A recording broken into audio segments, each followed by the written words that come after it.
L'éducation constitue un droit fondamental inscrit dans la Déclaration universelle des droits de l'homme et elle est une des clés essentielles au développement de l'Afrique, notamment pour les filles, futures leaders de ce monde.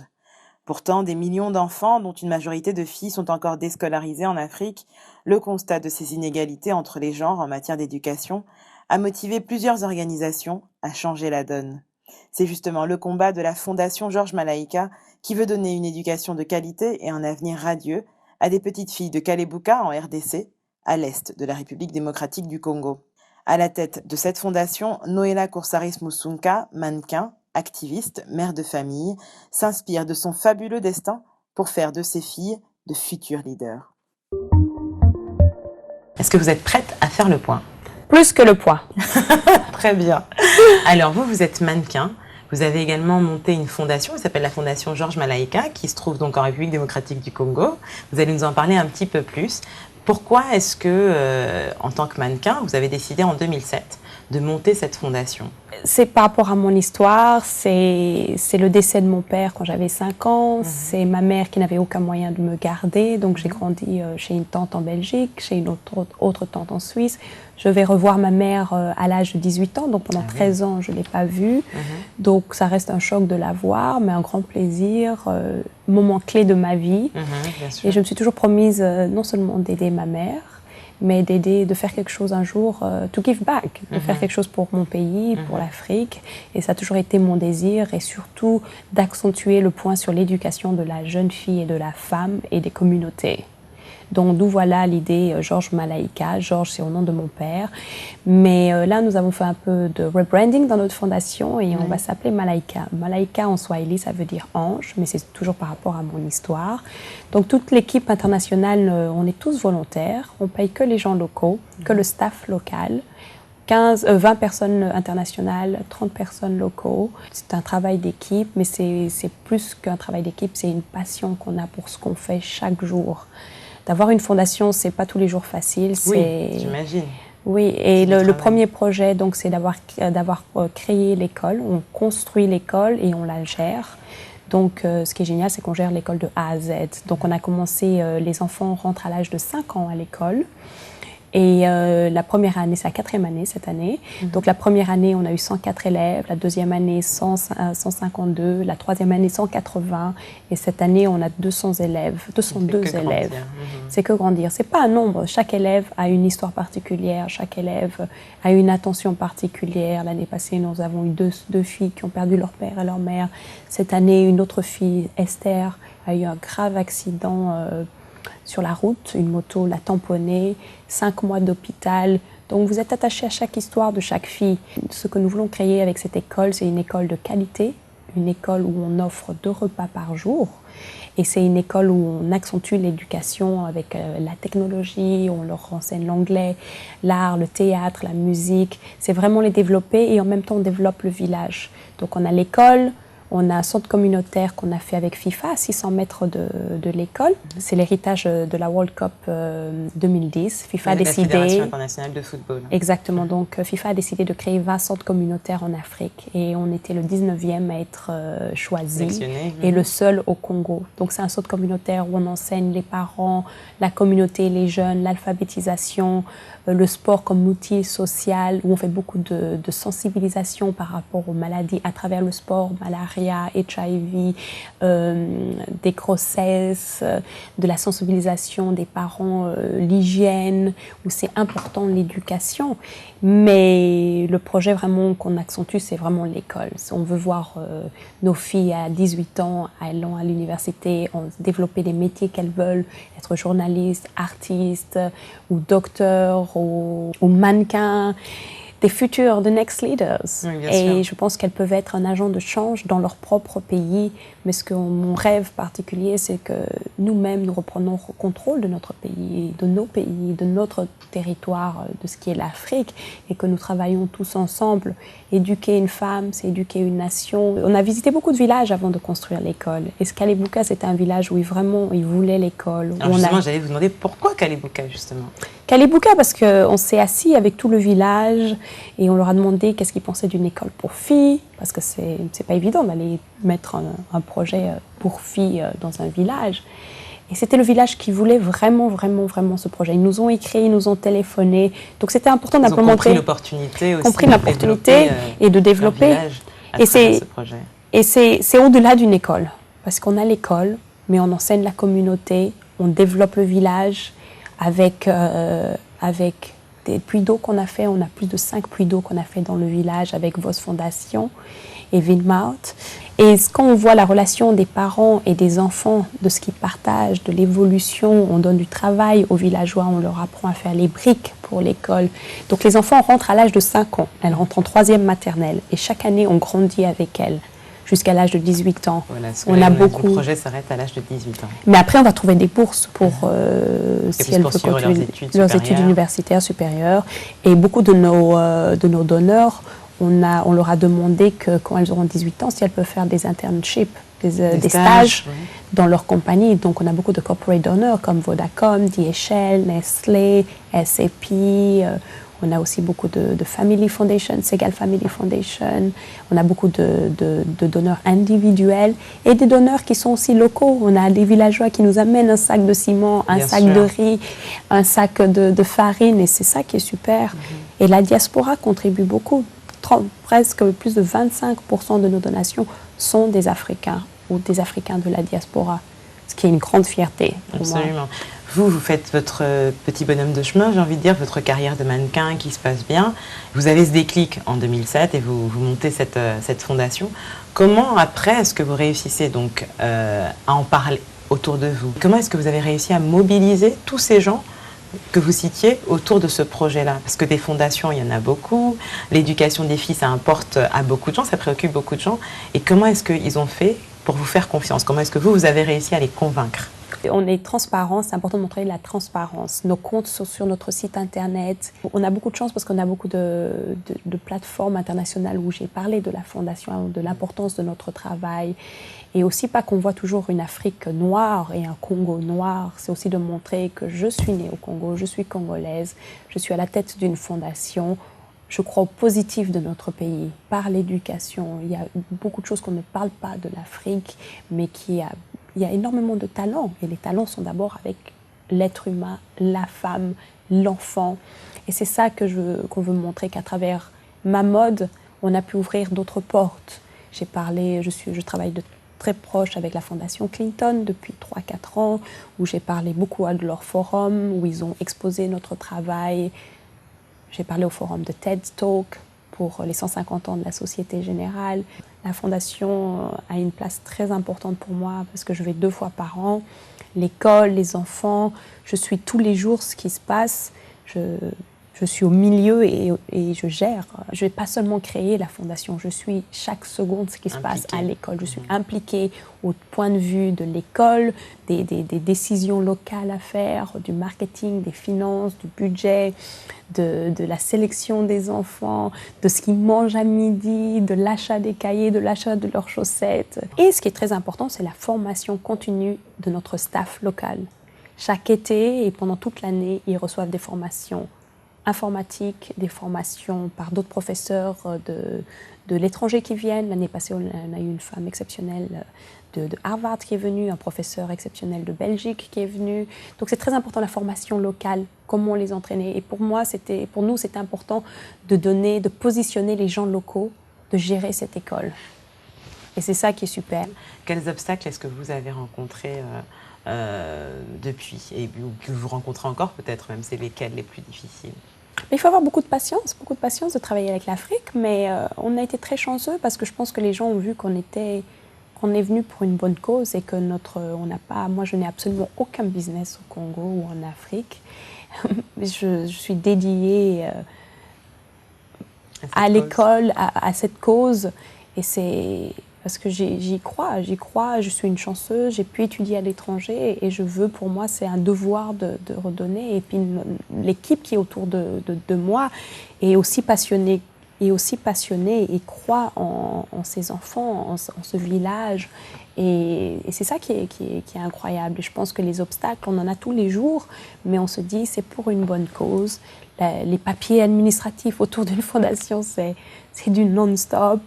De travailler, les frais opérationnels sont énormes parce que malheureusement on travaille avec un générateur. On offre plus de technologie et de qualité, etc. dans tout ce qu'on fait si on est indépendant de l'énergie. Donc l'école doit être sur un système solaire et ce qui va permettre d'augmenter l'efficacité de l'éducation qu'on donne par les ordinateurs, par la technologie, etc.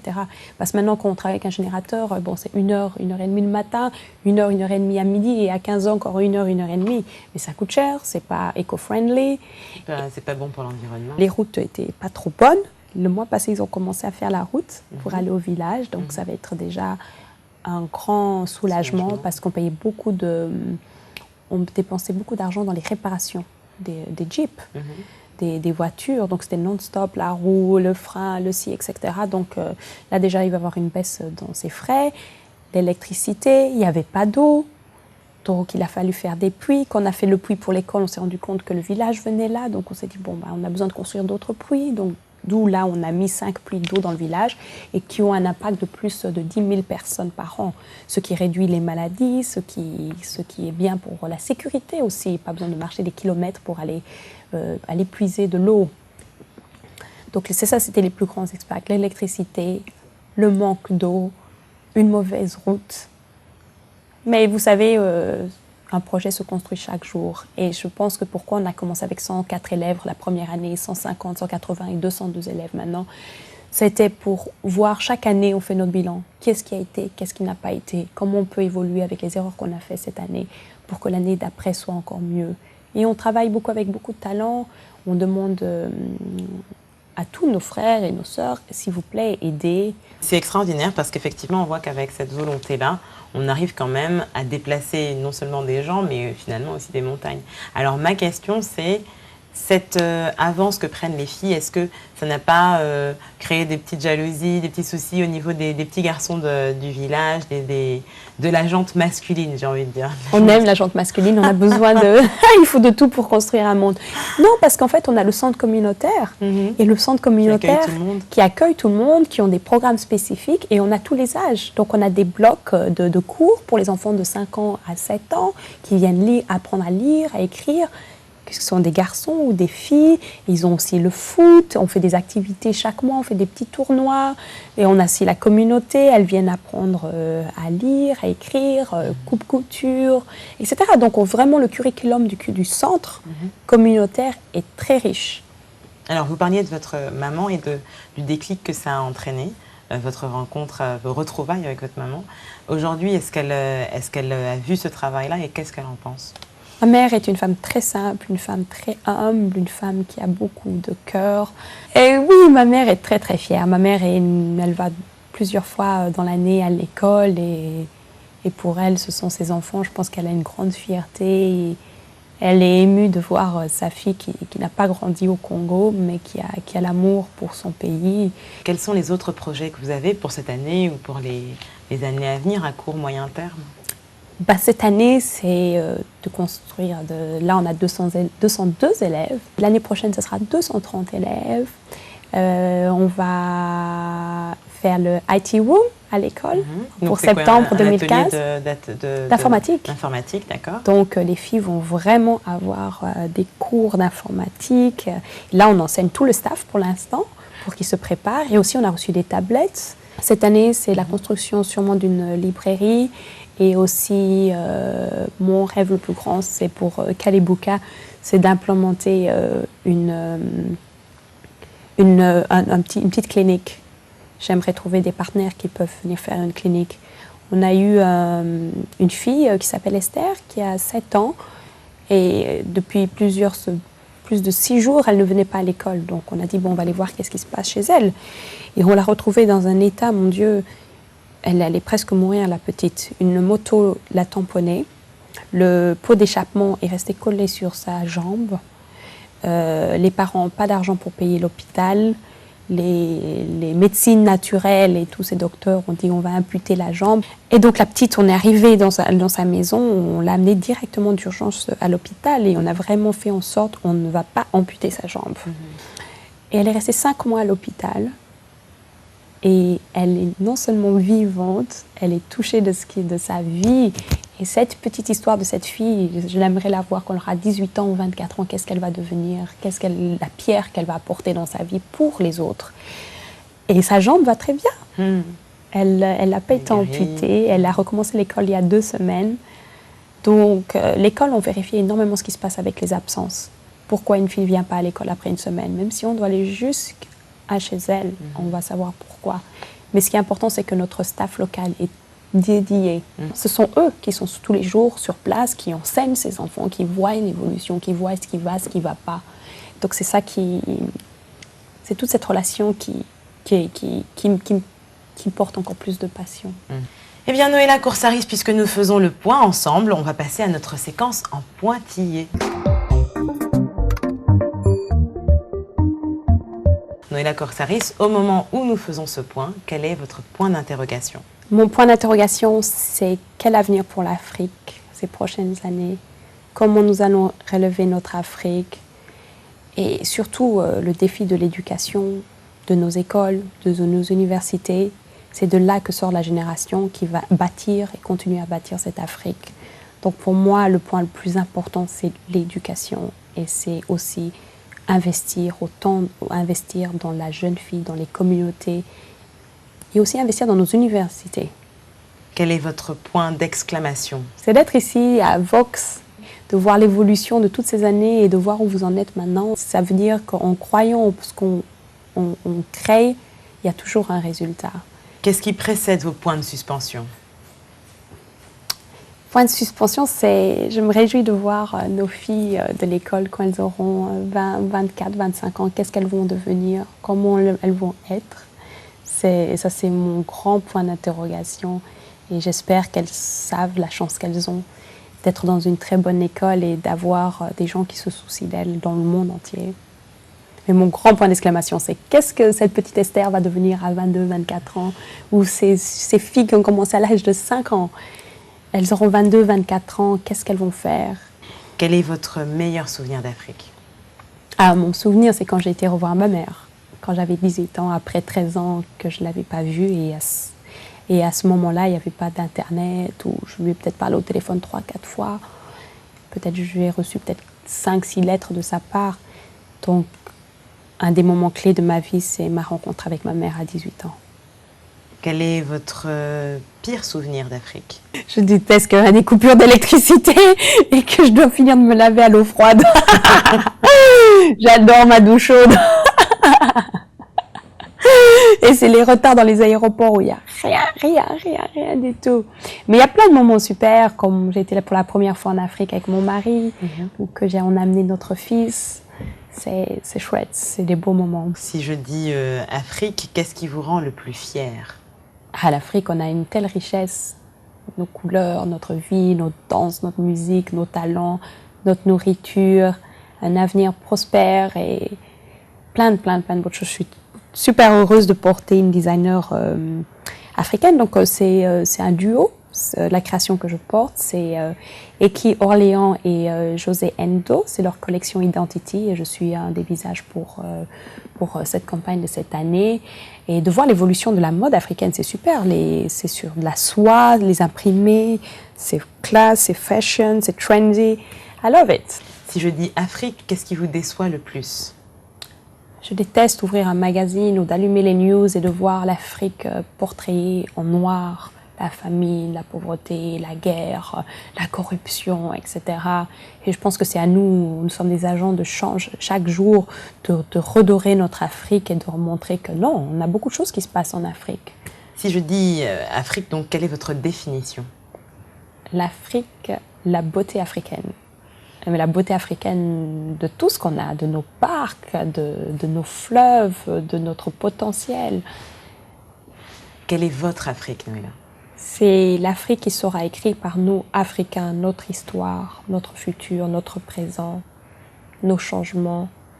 C'est une Afrique que nos ancêtres s'est battus pour nos terres, où on a des personnalités comme Patrice Lumumba et toutes ces personnalités qui se sont battues pour l'indépendance, qui se sont battues pour des valeurs qu'on a. Et je pense que c'est quelque part à nous tous de se battre pour notre Afrique. Notre Afrique a beaucoup de challenges et a beaucoup de choses qu'on doit développer et qu'on doit se battre. Si je dis Afrique, quel est le point fort? Le point fort, c'est la génération après nous. La génération qui vient, ça va être cette génération qui va changer notre Afrique. Mais nous sommes là pour ouvrir le chemin. Si je dis Afrique, quel est le point faible? On a besoin de très bonne gouvernance pour l'Afrique. On a besoin de strong leaders. On a besoin de leaders qui vont se soucier du peuple, qui vont se soucier que chaque personne a droit à manger tous les jours, a droit à l'électricité, a droit à l'eau, a droit à aller à l'école. Et tout ça, c'est des droits normaux. Et qu'il y ait beaucoup moins de corruption. Et que malheureusement, plein de gens ne veulent pas aller en Afrique, ils ont une telle image. Et je pense qu'on doit montrer notre image, nous-mêmes en tant qu'Africains d'abord. Si je dis Afrique, Noéla, pour terminer, quel est votre point final? Mon point final, le futur est bright. Le futur est à nous et on y croit tous. Chanteurs, intellectuels, musiciens, artistes, pauvres, riches, footballeurs, mannequins. Nous avons tous une pierre à marquer pour l'Afrique. Très bien. En tout cas, Noéla Coursaris, merci pour cet entretien. Merci à vous et à tout bientôt. Et je vous invite à venir à Kalibuka, voir notre école, rencontrer nos étudiantes, manger avec elles, s'asseoir avec elles. Ce sera une expérience inoubliable. Mais dans chaque pays, dans chaque village, il y a quelque chose de spécial tout à travers l'Afrique. Et c'est à nous de relever ce défi. Lundi prochain, nous ferons le point avec Edith Itoua, chef du département des Congolais de l'étranger en République du Congo.